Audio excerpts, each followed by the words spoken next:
Good day, I'm Anne Dolenchik, and this is Anne on Influence. In today's episode, we're in conversation with Brent Lindeque. We all know him as the Good Things Guy. He is proudly South African and regularly featured in the media spreading good news about South Africa and ordinary South Africans doing extraordinary things in their communities. He shares his story of becoming the Good Things Guy with us and tells us how he turned an idea and a passion into a business. We chat about the power of consistency and the fact that success never happens overnight. We talk about how nothing is real on social media and how influencers should really treat their craft as a job. Watch two geriatric millennials discuss Be Real. That was a fun one. And hear Brent's thoughts on South Africa's legislation on influencer marketing. Before we get into the episode, just a big thank you to our sponsors, theSALT, the first to market nano influencer channel in South Africa and part of South Africa's #1 influencer marketing group, Nfinity. Enjoy.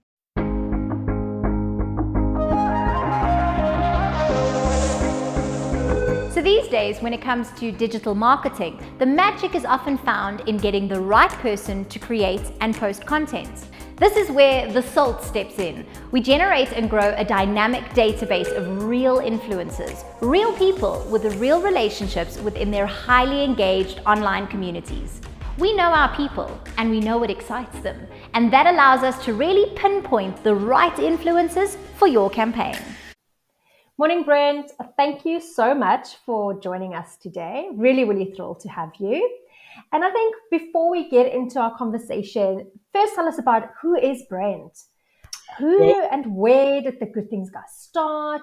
I mean, also you do a lot of other things that I think you should also tell us about.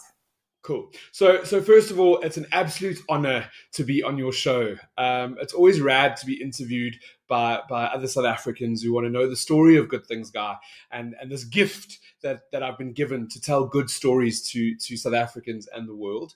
My main job is to research and sort of dig into the good stories of South Africans every single day, and then publish those stories on my platform, my website. It all started really 8 years ago. Was the real start of Good Things Guy. There was this thing that started in Australia called neck nominations, and I know I may look a little bit Australian with my vest on today. I've just finished gym. And you've caught me a little bit glowy and sweaty, but I'm here and I'm on the podcast. So this thing started down in Australia. It was called neck nominations. And the whole idea behind neck nominations was to drink as much as you possibly could, alcohol, and then do something really silly in the process while nominating people to do the same or outdo what you've done. There were so many videos being shared on social media at that time. And I still remember sort of just looking at this trend. It was really the first social media viral game, way before the bucket challenge and all of that other stuff happened.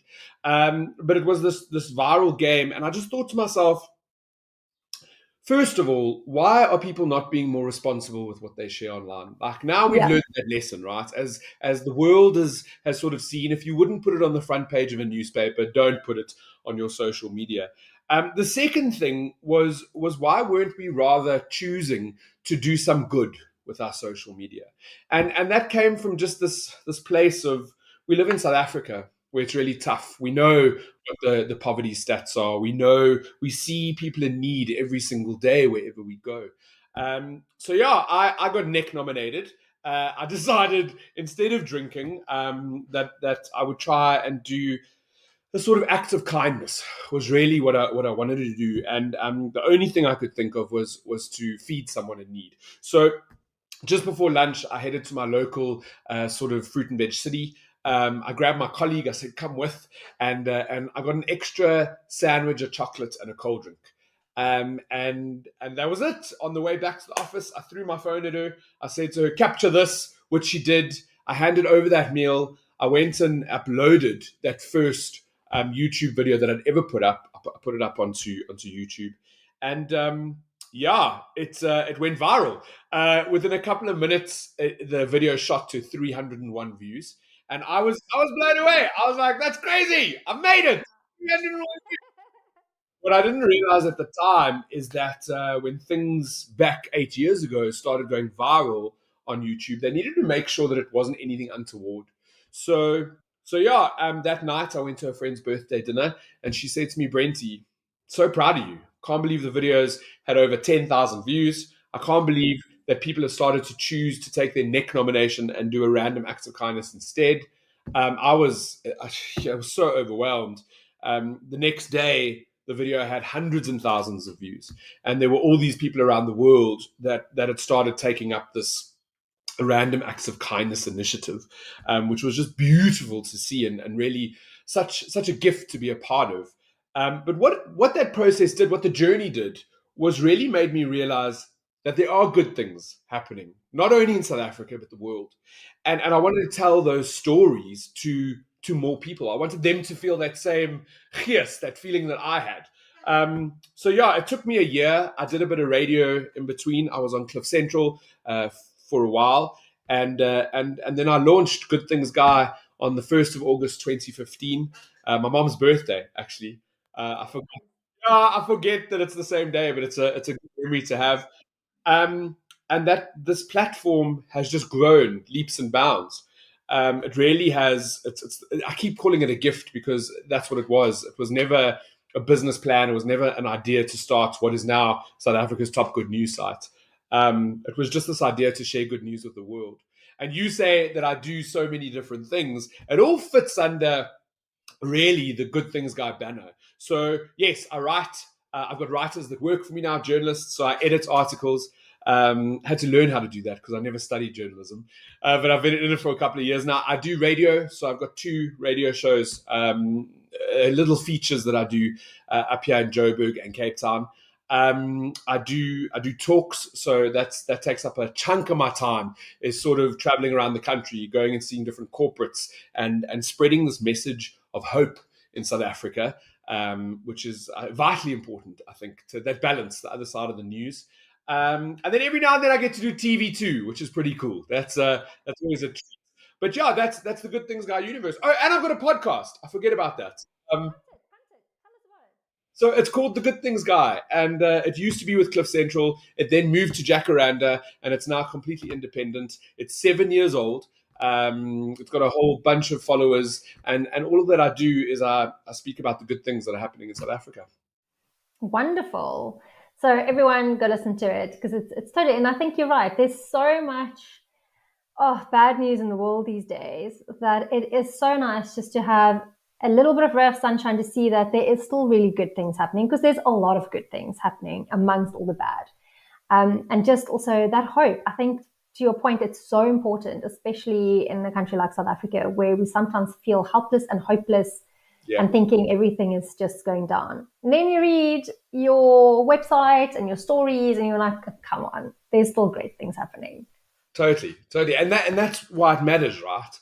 When I do my keynotes, one of the first things that I start with is I sort of rattle off stats about South Africa, all the bad stuff, the crime, the poverty. I've got all those numbers. And the reason for that is because not a lot of people, some people might feel that I'm like an ostrich with my head in the sand where I don't know what's going on around me. And the reality is it's really hard living in South Africa. It's a tough place to stay. The only thing that Good Things Guy does, and the reason why it exists, is to share a balanced view of South Africa, share the other side of perhaps what the news in the past didn't really share. And the most incredible thing to come from that is now mainstream media news sites are trying to focus on the good news as well. And it's proof that we as human beings require balance. We require 2 sides to a story. Otherwise, we'll lose hope. And without hope, we can't move forward. That's something that we need to hold on to. No, absolutely. And I'm a big believer in that. Like, see the good, but also see the bad. And just like, there's always a balance. There's always a good and a bad. There's never just going to be paradise. So it's never going to be just bad, even though sometimes it feels that way. So, Brent, you are the perfect person for the podcast today. Obviously, we're talking about influencer marketing. We're talking about online personas. And you just told this incredible story to us about how your public persona kind of came about. And it was really just born out of you doing something really good for someone else, right? So I've obviously been following your career for years and been watching you grow from strength to strength. I mean, it's been amazing to watch. So I really want you to tell us a bit more what it actually takes to build that successful online persona. You obviously posted a YouTube video, didn't think it's gonna like do much, like a couple of people see it, and all of a sudden it blew up. Now you had an opportunity, right, to continue this and to spread this amazing news. But just as a normal person today who wants an online persona, I suppose, where do you start? And where did you start, I suppose? So I think the answer there is that I never wanted it. There was no business plan. I never wanted to be front and center. I didn't want to be on radio. That was not part of my sort of narrative that I'd written for myself.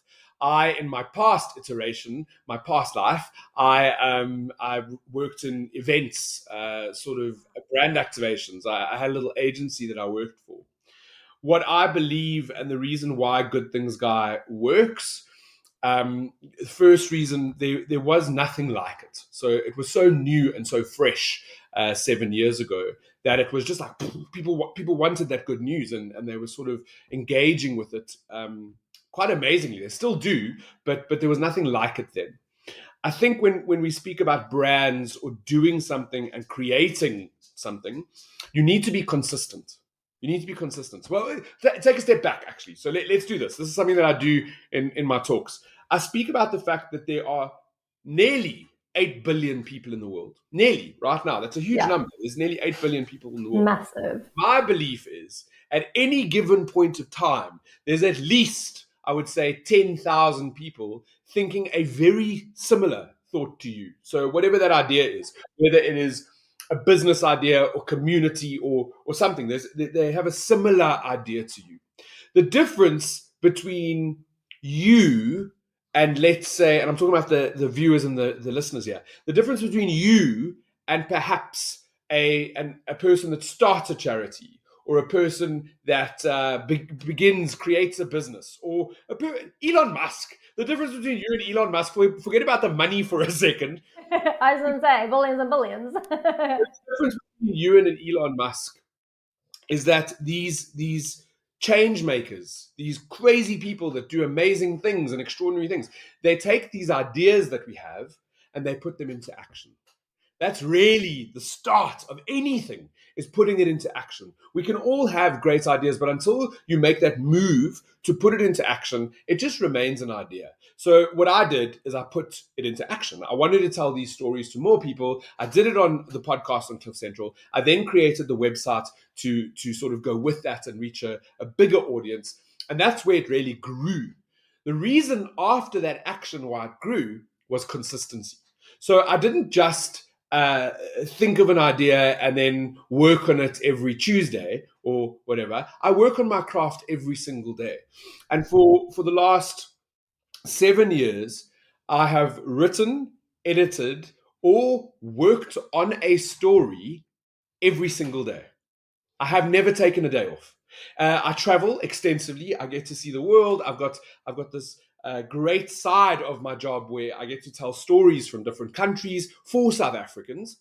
But every day, even when I'm on an island, let's say I was in Seychelles a couple of weeks ago, I would wake up every morning, take my laptop down to the breakfast table, edit a couple of articles, put them out there. I've never stopped. And I think that's why Good Things Guy has also worked, is the consistency to keep going. And I know I need to put like a little T's and C's here. That's not easy to do, and it's not for everybody.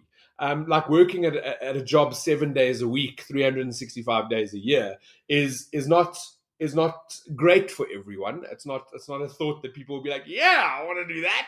But for me, I absolutely love what I get to do every day, and I absolutely love being able to tell these stories to other South Africans and to deliver hope and balance and all those good things. So because I enjoy it, I'm able to be consistent and do it every single day. That is like the most important point you just made, because I used to be a blogger. I gave it up a while ago just because life happens. But it was like for, I think it was 4 or 5 years. It was like every day you have to do things. And people didn't understand that. And people would ask me, please help me find a niche, do a blog. And I'm like, great, here's what you need to do. Start writing. And they would stick to it maybe a month or two and then nothing. And then I'd be like, well, it's not overnight. It is No, something you constantly need to do. you speak. Uh, I mean, that saying that speaks about nothing is an overnight success. If you look at any business, if you look at any brand, most things that have longevity and sort of keep going, there's a lot of groundwork that's been put in to get it to where it needs to be. It doesn't just happen overnight. Generally, I'm sure there's like a 1% where it does, but of generally, it course. takes a lot of groundwork. There's a lot of effort and consistency that you need to put into these ideas that you're trying to create into a thing. Absolutely. I spoke to, I think, a fashion influencer a couple of years ago, and she's got a gazillion followers, obviously, on Instagram and a very engaged community. And she gets DMs all the time of girls going like, how do I become an influencer? And then she's like, well, you need to put the hard graft in. It's taken me 9 years to get here. You guys just see the Instagram page and things, oh, look at this beautiful pictures, but it's hard work. It's constant. It is Yeah, consistency. And 9 years later, this is who she is. And then people are like, what? I don't want to do that. yeah, And you're right. That is the difference between the person who, I suppose, makes it in this world, well, in this industry in any case, yeah, and the other person.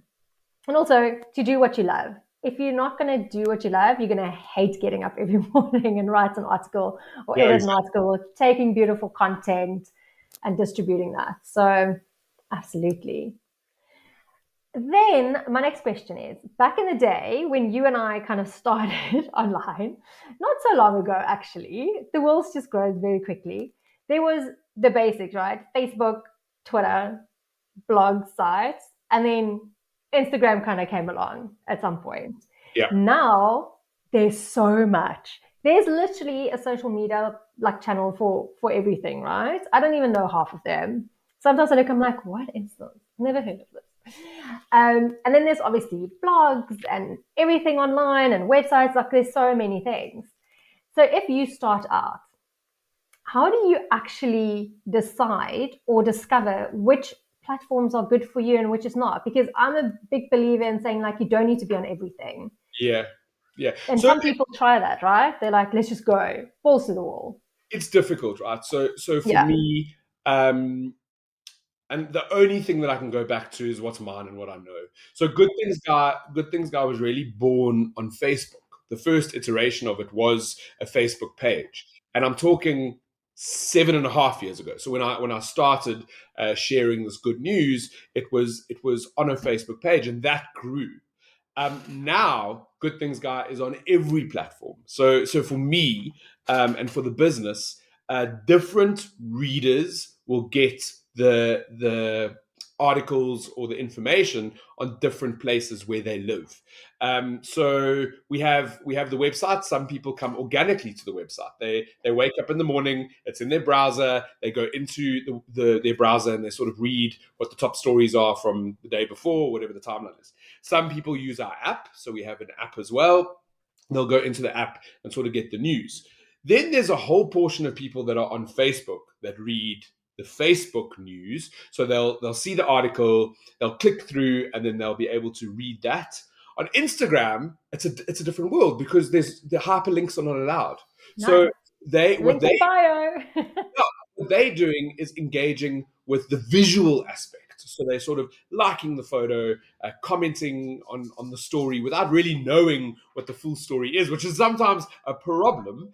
Uh, so yeah, and then Twitter and LinkedIn and all the rest. There's so many different platforms, but I believe, and for my brand, the best sort of solution is to put the information where our readers are. That said, the readership has grown and evolved in 7 years. So you might find for us that someone who's reading what we are distributing on LinkedIn is not even on Facebook.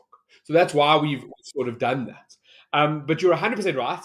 There are far too many social media places to keep up with it. On a personal level, I battle. So like to keep up with Insta stories, this, that. It's really tough. It's a lot of work. It takes a lot of time.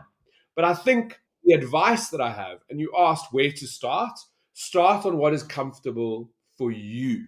So what if we're going to think about what is this idea I have? What is the brand I have? What do I want to become? Where's the best place for that? Where do I have a good following? Maybe your Instagram has got 500 followers or whatever the number is, and you feel that's a good number to start. And Instagram works because it's picture heavy. What I found now, like TikTok's huge, right? I've been on TikTok for 3 years, and it really took off during COVID. And there's so many South Africans that are doing such great things on that platform because video, short form, 15, 30-second video works for them. So you got to kind of think about what it is that you want to do, where it is you want to go, and what's the best platform to start. Maybe what happens is yes, maybe Instagram's the place, but maybe you find a whole other audience by syndicating that content onto another platform as well. Yeah, I think that's a very, very good point to make. Start where you're comfortable and see what happens. Like you say, A/B test it, right? Do some stuff there. If it doesn't take off, try something else. And I Yeah. think you'll at some point figure out where your readers are, because I think that is also a very, very good point. After a while, when you've done this for a while, you'll know where your readers are. You'll see it in the stats come through, right? Where that traffic comes from. And that's probably where then you need to focus on a bit more. But Brent, are you on Be Real? Like, this is the latest thing. What is Be Real? I don't even know. What is Be Real? I don't know. It is the brand new social media app. All the kids are on it. It's very Gen Z. Hold on. Pause. Check out Be Real. One word as well, Nochal. Thanks for the heads up. I'll definitely check it out. Pleasure. I've been trying it out for a couple of months now. I don't know if I'm sold, but maybe I'm not the target market. I'm an older millennial. Like they call us the geriatric millennials. Hate that. But obviously checking out to see what it is. But it literally is. It's about no staging. You can't put things up there before. It literally gives you a notification every single day. So like you've got 2 minutes to be real. You have to open the app and you post a photo of wherever you are, what you do. It's got a front camera, a back camera, and okay. it's TikTok have where you are. Stolen this idea, and I don't want to say stolen. TikTok, please don't be upset with me. They've repurposed the idea. Yes, TikTok have seen it. Okay, yes. I know what it is. Because Be Real came and all the Gen Zs are like, amazing. It's unfiltered. It is really authentic. But I do think people are going to start finding loopholes and literally be like staging things to wait for that notification. I don't know. Oh, it's funny. And I think Zaki has also been looking at Instagram doing something similar because, you know, he's not very original these days. But we repurpose. We still like artists. We see how it works. But yeah, check it out. I would love to know your thoughts on it. Cool. I'll do it straight after the show. I'll sort of check it out. Yeah, I don't think I'm the target market for it at all. Perfect. So for me, we've now spoken about, obviously, where you look for your niche, where it will work. I think for me these days, I see a lot of young people going on to become influencers, but they kind of don't really know what the best practice is to dealing with people and dealing with brands or just their own brand, right? And things are kind of all over the show. And I think for someone who's been in the industry for a long time, do you maybe have one or two really good practices or best practices that people can implement while they're on this journey? So I think the first thing is I hate the word influencer, and it's just become like there's such a stigma that's related to it. We've seen so many stories internationally of human beings taking advantage of other people because they think they have some sort of power when it comes to their following on a social media platform. So I think the first thing that for me is none of it is real. None of it is real. It doesn't matter. Except if you're on Be Real. Unless you're on Be Real. The numbers don't matter. The followers don't matter. the whole idea of fame is so, it's such a bizarre concept. And I know that when some people are younger, they're like, "Oh, I want to be famous. I want to be on the radio. I want to be on." None of it's real. None of it is real. What is real is who you are, and what is real is what you're about, and sort of what your real character is, what your morals are, what your values are, and being in that space where you're not portraying the real you because you have this idea of what fame is. That's wrong. So I can tell you this: I was on a TV show called My Kitchen Rules, season one. Myself and my fiance came third. It was like 3.5 months of filming. There was, I think, 18 or 19 episodes. It was a long haul. I'd never really been in reality TV before. But this idea, I don't know where it comes from in America. I think it was on Clueless, the movie, where they were like, "Oh, the camera adds 10 pounds or whatever it was." The camera does not add 10 pounds. Maybe it does. I don't know. The camera highlights exactly who you are. It's exactly who you are. So when it comes to social media, when it comes to building a brand, when it comes to you wanting to be like an influencer or whatever that is, if you are not authentic, if you are not a true, if you are not who you actually really are, people will see through that. Eventually, the real you will come out. So for me, fame and all the numbers and all that stuff is not real, and it doesn't matter in the bigger scheme of things. Number two, be exactly who you are, because the camera is just gonna blow that up even bigger. If you're a nice person, you're going to be so much nicer on camera and on social media. Like, that's maybe my advice. Be authentic, and don't ever get caught up in that thing that is fame, because it is really not real. Or it doesn't matter. It is real. Of course it's real. People get It famous. doesn't matter. You're right, though. It Doesn't matter. matter. I always say if you start drinking your own Kool-Aid, you need to quit. Because Oh, that's such good advice. That is such good advice. you can steal it. I'll give it to you. but you're right. And that comes back to what you said earlier, right? For like the last 8 years, you got up every day, you work, and you can't do that unless you are you and you love what you do. Totally. If you want to become this influencer and you want to just portray this person you think people want to see, it's not going to last, right? You're going to get that influencer stint for maybe a year or two. How long can you keep that facade up for? And then it's going to go and people are going to see through you. Yeah. Or what's going to happen is the real you is going to come out and people are going to go, what? And then your reputation is like gone. Exactly. Done. Exactly. I think I try and my continuous I beat this drum all the time is to be kind and to be lekker to other people and to make their journey a little bit easier. When I get up on stage or when I grab a microphone and I'm on radio, or I get to go onto TV to speak about hope and sort of South Africa and where we are, the biggest thing for me is that's my job. My job is to help other people's journey be a little bit easier. I don't care about radio. I don't care about TV. I don't care about any of that stuff. The message is are you okay, and how can I help you? Like, more humans maybe need to hold that torch. I agree with that. But I think you also said something incredibly important there, is that you're not seeing this as like, oh, I'm famous, I'm an influencer. You're seeing it as like, this is my job. And I think the moment someone wants to be that professional influencer, and I know I also hate that word, it's just had like so much bastardization over the years, but they need to start looking at it as a job. Like, this is how it is. And also earlier when you said where to start, that's complete strategy as well. Like, if you want to do this, you can't just be like, okay, let's open an Instagram account and once every 2 weeks, let's do something. Have a strategy. Yeah, totally. And like treat it like a business, right? Because that is what it is at the end of the day. Be professional. Always put your best foot forward. We often see some of these influencers that people want to work with and they don't get back to them, or they just horrible to them. You're like, but you're running your business. Totally. So a great example.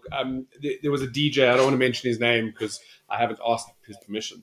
A really good friend of mine, and he was a DJ like for millennials. If I said his name, you know exactly who he is. And one of the things that he told me many years ago. So we've been friends for so long.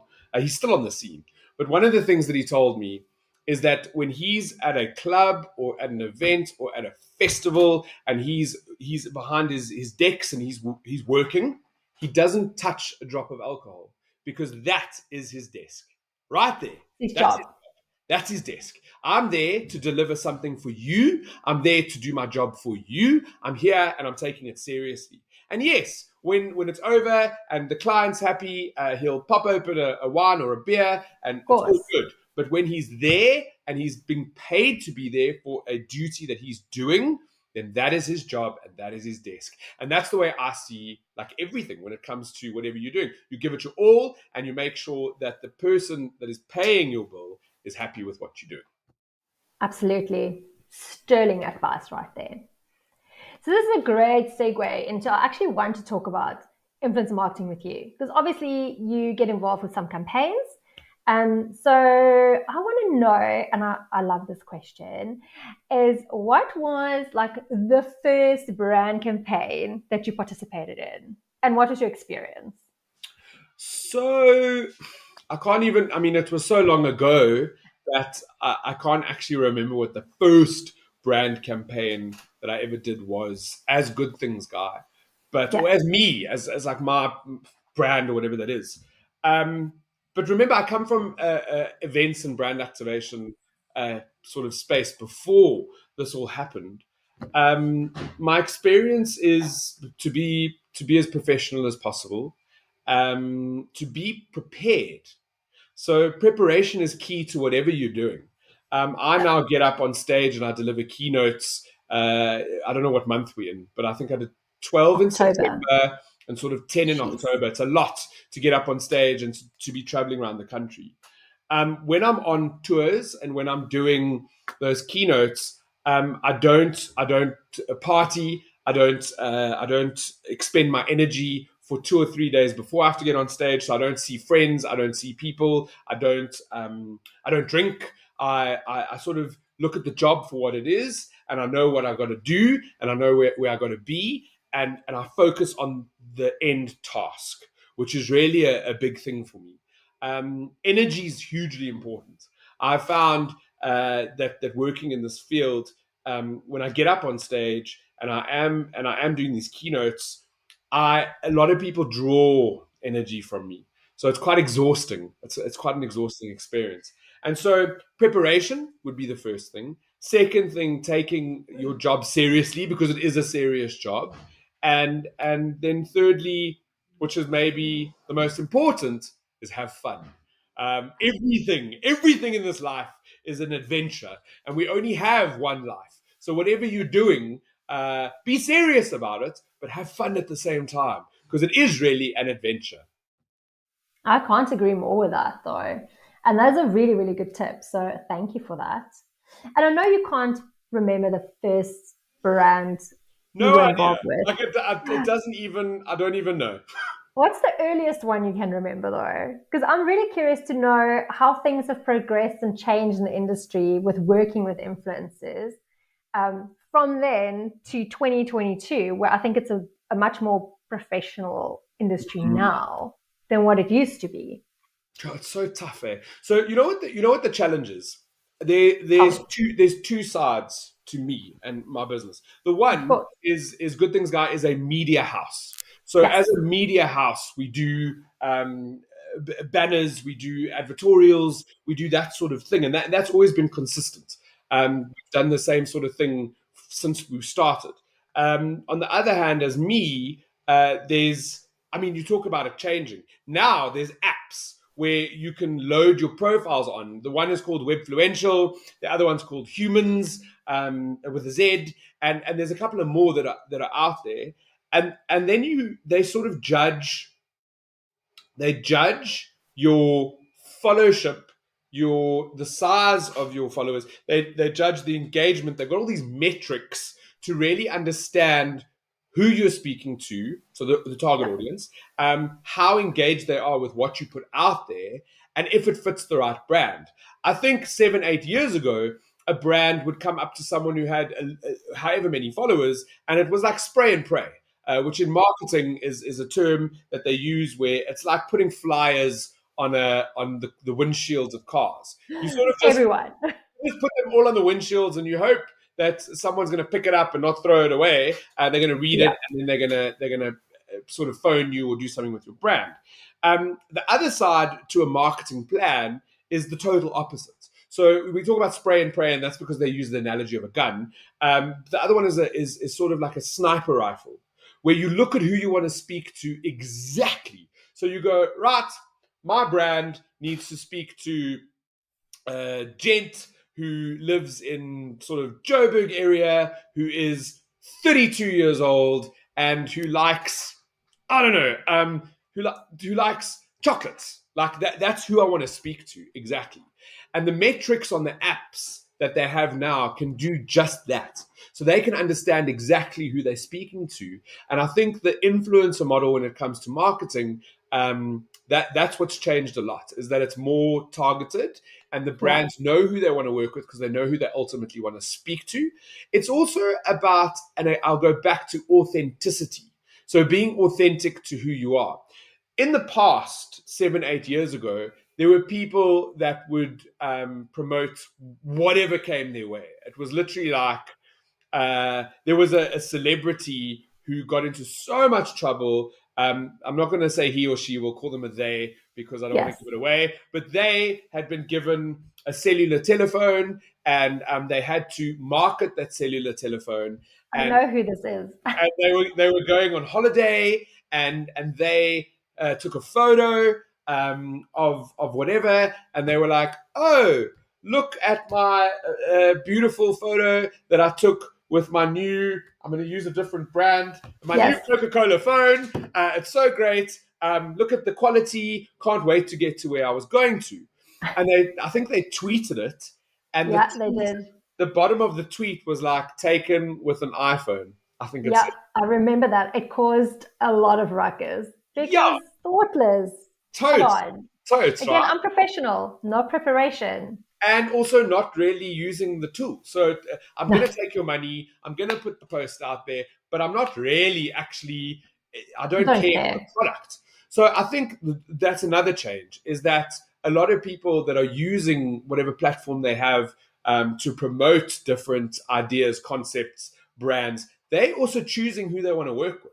I get a lot of emails that come in and I'll be like, not for me. Like that doesn't fit with me. It doesn't fit with my brand. I generally, so as Brent Lindeque, I generally lean towards a lot of charitable things, CSI things. I lean towards the kindness that I know who I am now. I'm not going to promote or put something on my feed that I don't believe in. And I think that's the other side. So on the one side, when it comes to brand and clients, they know that they can target the right audience. And when it comes to the influencers or people that have followership, I think they're also learning what they want to promote, so that they're not leaning into a brand that they don't believe in. And I think that is like super, super important. If anyone takes something away from today, it is that don't partner with every bloody brand that comes your way. Yeah. It doesn't look good. It's inauthentic. People on your feed going like every second thing is from a brand or something you're promoting. Like you can just put out an ad if you're a brand, to be honest, if you just hear and do that, right? Put out an advert, buy a billboard. It's a lot easier. And you can literally, I mean, it's really cheap these days to buy reach, right? So everyone do it. But if you want real voices to amplify messaging, like use those authentic people. But to your point, the flip side is the influencers also need to be very picky who they work with. Because in the end of the day, it is your brand as well. And if it doesn't align, it's not going to work. It's inauthentic. People are going to see through it. Again, reputation down the toilet. So let's not go there. But things have changed a lot. I think it's much better than what it was. And it's obviously going to get better even because tech just gets enhanced. In your opinion, what do you think can still improve at the moment? If you're looking at it right now, what would you want to improve right now in the industry? Maybe it's a gripe that I have, but I think in South Africa, the legislation is not in place to control sponsorship. Kills me. Yes. And there's a lot of people that promote brands without being honest that they're being paid to promote brands. And that's dangerous, right? That's super dangerous. If someone sends me a box of something to open, I don't do box openings, but I might post about it. And when I post about it, I'll let you know it's a gift, that I'm not being sponsored, that it's not an advert. If there is something that is sponsored, you'll 100% know. It'll be tagged with either advert, sponsored, advertorial. I try and stick to those guidelines, so I'm not being irresponsible with people that follow me. And yeah, it's and if I really like something, if something is so lacquer that it really just does well, I will tell you it's not a sponsored post. I'll be like, this is me, and I think that makes it more real. That's real. That's be real. That's be real. That's realness right there. And I think the legislation is wrong, and I think that it's very irresponsible to lead your followers on by not letting them know that whatever you're promoting, you're being paid to promote. It's not you backing that idea or the brand. The brand is paying you to be there. So I think that needs to get better. That's one of my big bugbears about South Africa and influencer marketing. It's very reactive. So if no one complains about you to the ARB, they're not going to take any action. Yeah. And even if they do, the only thing they can do is tell you to take down the post. Like, it really, really grinds me, especially if you're looking what's happening elsewhere in the world. I'm sure you know. Yeah. UK celebs are often fined or barred for not disclosing. They also, their regulatory board or their advertising regulatory board, I'm not sure what it's called right now, but they literally have a name and shame page. Wow. I didn't know that. It's a good thing, right? It's a good thing. It's amazing. You can be like, that person I can't trust. 100%. So they put the influencer's name, they put the brands on there as well that they're associated with, and then they put paid media behind it on Google. So if you search for that influencer, that's the first thing you see. It's brilliant. Yeah, well, there we go. It's amazing. That makes it a little bit easier for the end user consumer to understand and who to trust. It's important. Exactly. And it's also really dangerous, to your point. I mean, I'm sure you saw Kim Kardashian being fined like, I think, $1 million for not disclosing that she was sponsored for this crypto content she was doing. And that for me is very irresponsible, because people are going, oh, if Kim is making 10 million a day, let me put my hard-earned cash or my savings into that.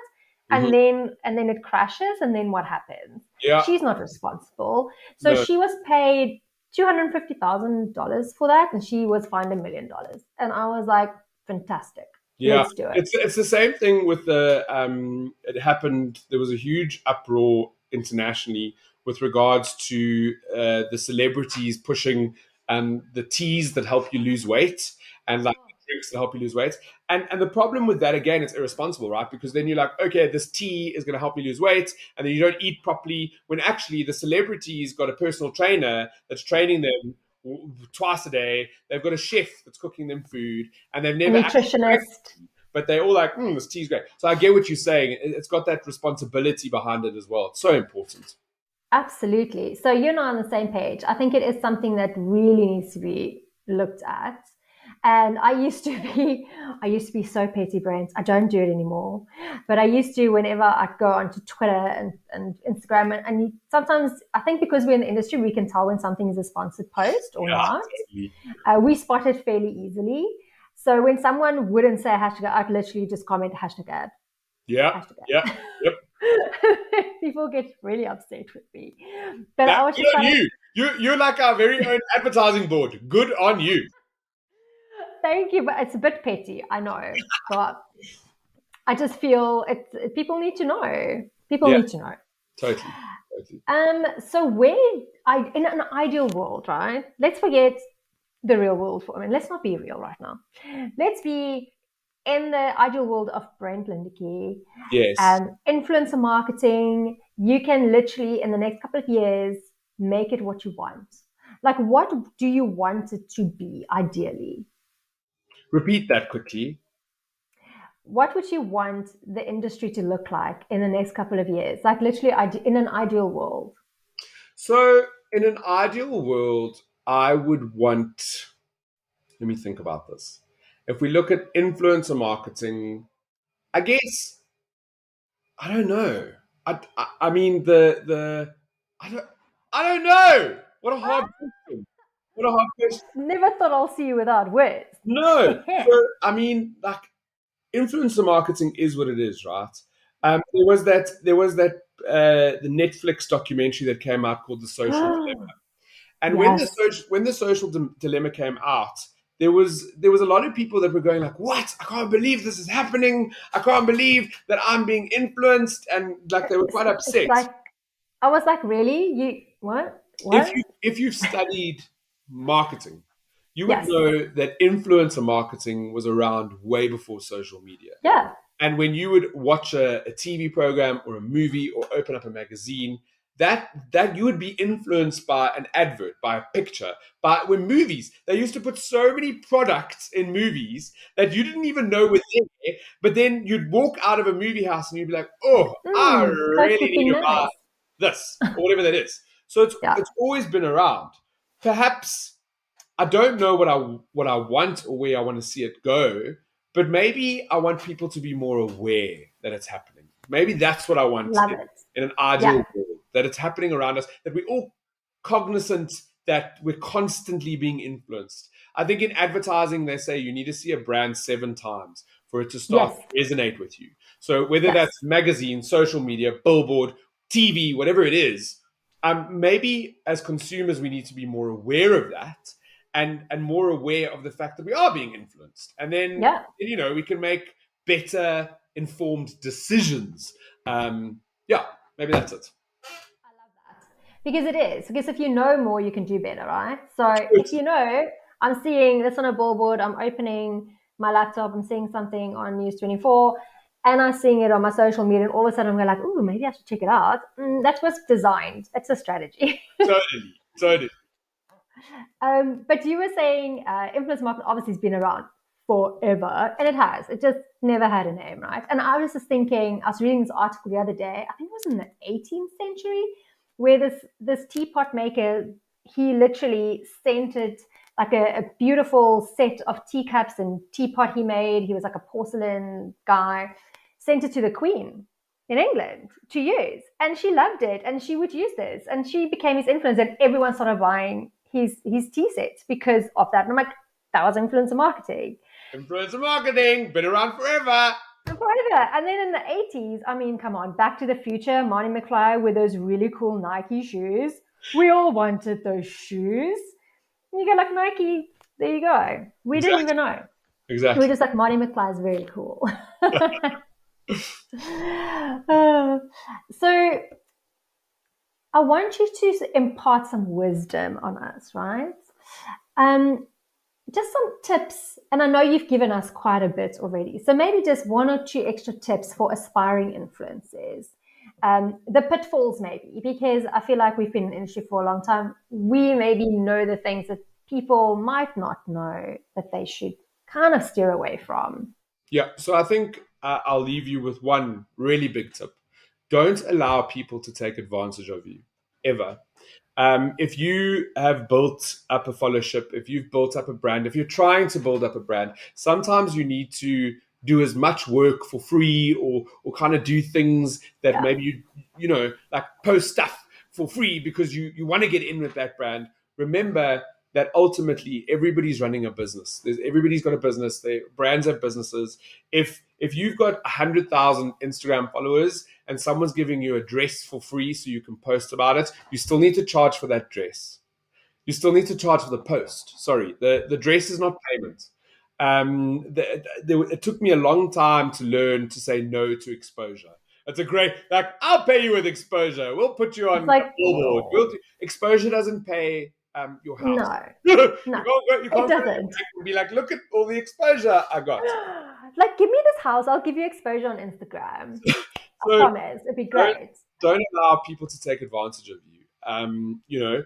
Don't cannibalize your own product. And when I say that, I mean, if you start as if you want to finish. So be like, cool, I've got X amount of followers. I'm going to be doing this. I've got a website that's got X amount of reach, whatever that is. and know your worth. That's it. Know your worth. Know your worth.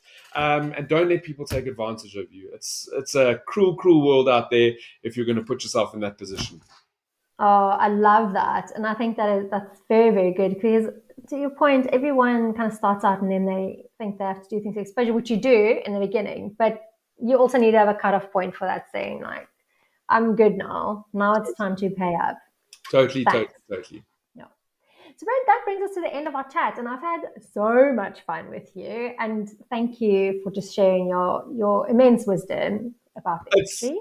It's been So, really rad. It's been really rad. yeah. I want to thank you again for having me on the show. Oh, It's been a really cool chat. I've had some questions fired at me that I haven't gotten before, so I enjoy that. yes. That's always a treat. And it's been lovely meeting you. I think just having a real chat about authenticity, about lackiness in South Africa, about what influencer marketing is. It's been a really cool way to spend our time. Oh, thanks, Brent. But before we go, do you want to tell our listeners, if they don't already know, everywhere they can find you online? Fine. So there's two sides of me. One, good things guy is the most Yeah. important. That's where you're going to go get all the good news about South Africa. You're going to get the hope. You're going to get all those feels that make you really love our country and be proud. And that's really my baby and all I care about. So good things guy. You can find us on every social media platform, even TikTok. And at the end of this podcast on Be Real as well. Fantastic. And then myself, I'm Brent Lindeque. If you do want to follow someone who has an opinion, can sometimes be funny, shares good things, and also can be real about our country, that's me, Brent Lindeque. You can find me on all social media platforms as well. Dig it. Thanks, Brent. You have a lovely day, but I'm sure we'll catch up again soon. Thank you. Bye. Bye.